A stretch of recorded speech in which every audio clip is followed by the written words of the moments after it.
Alright guys, ang mapagpalang araw sa inyong lahat. Ano ang mangyayari kung magde-deactivate sa social media?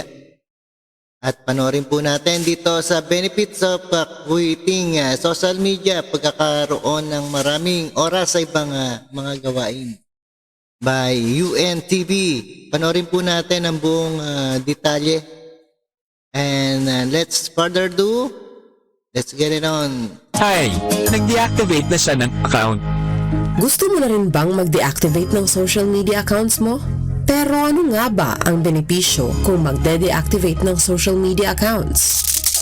Isa sa benepisyo kung magde-deactivate ng social media accounts ay ang pagkakaroon ng mas maraming oras para magawa ang mga bagay na naipagpapaliban dahil nagugugol ang oras sa social media.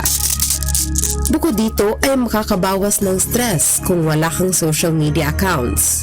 Sa isang pag-aaral sa University of Connecticut School of Medicine, ang pag-iisip kung may bagong balita sa social media ay nakakapagpataas ng level ng cortisol o ang hormone na iniuugnay sa stress.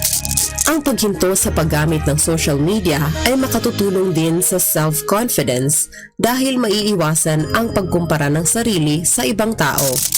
Dagdag pa dito ay mas magkakaroon ng oras para makipag-usap ng mukhaan sa ibang tao na makatutulong naman na mapabuti ang pakikisama sa tao.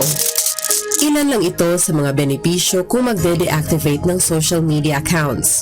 Pero kung hindi ka pa rin desidido, tandaan na gamitin ang social media sa tamang paraan at in moderation. Now you know! Alright yan, isang kaalaman dito sa UNTV. Maraming salamat sa inyong lahat and peace out.